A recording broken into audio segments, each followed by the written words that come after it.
Oi pessoal, vamos para mais um vídeo desse nosso controle de acesso e cadastro de usuários no sistema. Hoje o que vai ser visto vai ser a criação do banco de dados. Eu não vou entrar muito em detalhes sobre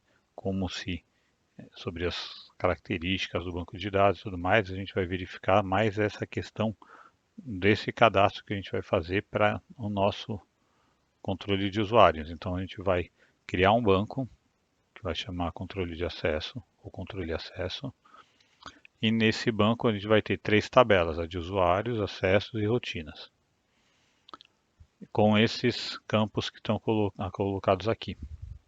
Tá? Se tiver mais alguma diferença de campo no meio do caminho, a gente vai verificando na hora que for cadastrar. Para poder fazer esse cadastro, eu vou estar utilizando o XAMPP, que vai ter o MySQL e a página para poder utilizar o PHP-MyAdmin para poder fazer o cadastro do banco de dados. Então, a gente vai ver agora aqui a telinha do XAMPP.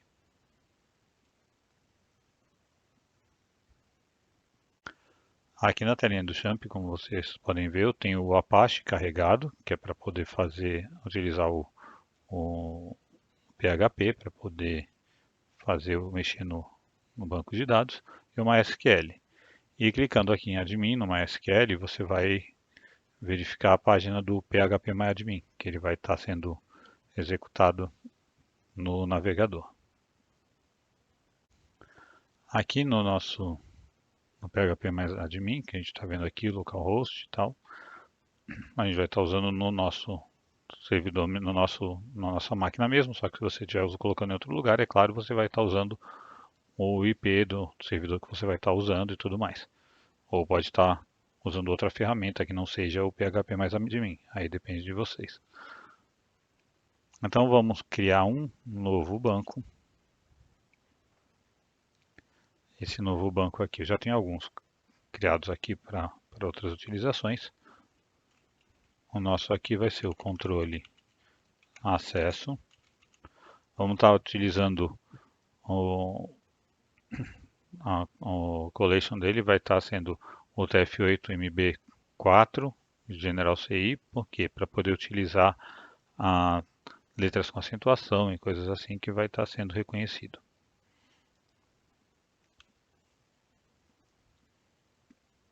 E aqui a gente entra para fazer a criação de tabelas.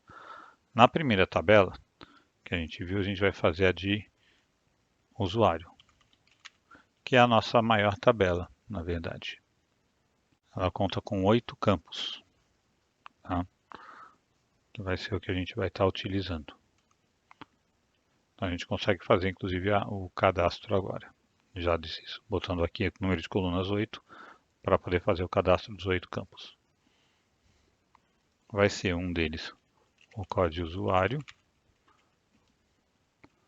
que vai ser a nossa chave no final das contas. O nome, esse código usuário ele vai ser para uso interno, então você não vai precisar digitar, e aliás a gente vai fazer de uma forma que você não digite mesmo, tá? O nome do usuário, a senha. Essa senha, no caso, a gente vai estar utilizando sem encriptação, nada disso. O ideal é que vocês utilizem na hora que for mexer no banco, fazer esse cadastro, falar que foi feita a gravação, utilizar alguma função de encriptação. Não vai ser o caso que a gente vai usar aqui no exemplo, mas é só na hora de fazer a gravação você utilizar a função de encriptação para poder gravar essa informação. Administrador, que é para dizer se o usuário é um administrador ou não. Então vai ser sim ou não, né? Bloqueado, que é para dizer se ele está bloqueado ou não. Esse bloqueio é feito quando a pessoa erra a senha algumas vezes. O excluído, que é para a gente saber se ele foi excluído ou não, porque também vai ser sim ou não, né? Porque a gente está utilizando o campo excluído. Como eu tinha explicado no outro vídeo, é para a gente saber que aquele usuário ele foi excluído efetivamente, ele não foi simplesmente bloqueado. E a gente está usando isso em vez de excluir ele do banco. Por que não excluir do banco? Porque vai ter tabelas nas quais a gente vai ter o nome do usuário registrado. Por exemplo, se você estiver fazendo isso num sistema onde você tem um pedido de vendas, você pode registrar quem foi o usuário que fez aquele pedido de venda. E se você excluir o usuário, na hora que você for consultar essa tabela de pedido de venda, vai estar dando problema, porque você vai ter um pedido de venda que não vai estar, um, de venda cujo o usuário não vai estar mais constando do banco. Então, por isso a gente marca assim para não ter problema. O usuário vai passar a não poder mais ser usado, porém, ele ainda assim está permitindo ser associado aos registros por causa de histórico, né? Para não perder o histórico. A gente tem o data cadastro, que é um campo que vai ser automático, para saber quando foi incluído, né? E o data atualização. Esse data atualização é para poder saber quando foi atualizado da última vez. Nosso código usuário ele é inteiro de 5. O nome vai ser varchar com 50 posições. Vocês podem fazer o cadastro mudando de acordo com o que vocês precisem, se for necessário. A senha vai ser char com 20 posições, que vai ser o nosso tamanho máximo de senha. Se é administrador sim ou não, ele vai ser char com uma posição, porque vai guardar sim ou não. Existem talvez maneiras melhores. Você pode guardar, por exemplo, 0 ou 1 ou coisas assim. Ou gravar um campo tipo booleano, mas aí depende de que vocês queiram fazer, tá? Isso aqui é uma sugestão, eu prefiro usar assim, mas pode ser que cada um tenha uma preferência diferente. Aí é só vocês alterarem no sistema na hora que vocês fizerem os registros, né, as gravações, fazer de acordo com o que vocês estiverem pensando. A data de cadastro aqui vai ser aqui date time e data de atualização também vai ser date time. Aí vocês não precisam colocar tamanho. Além disso, eu vou colocar, como a gente vai estar usando desse jeito, a gente vai estar fazendo os comandos de inserção, tal, então esses campos eu vou deixar como nenhum deles podendo ser nulo. Tá? Além disso, você vai ter a questão de que o primeiro ele é autoincremento, então ele vai automaticamente colocar como chave primária e nas datas, que são os dois últimos aqui, você vai ter aqui os atributos deles são você vai ter antes do atributo, você vai ter aqui na coluna de pré-definido. Eles são current timestamp para poder pegar a data atual, data e hora atual na hora que fazer a gravação, e esse de atualização a gente vai ter o onUpdate current timestamp para poder na hora que fizer uma atualização ele pegar a data atual e fazer o registro. Então com isso a gente não vai precisar se preocupar com a informação como gravar esses dois campos, porque eles são automáticos. E o de código do usuário também é automático, é autoincremento e ele é a nossa chave primária. Então, desse jeito a gente pode guardar. E temos o nosso cadastro aqui dessa tabela. Por outro lado, você tem a tabela de rotinas. Então, vamos lá, vamos cadastrar aqui no controle de acesso, mais uma tabela diferente. O nome da tabela é rotina. na qual nós vamos ter somente dois campos.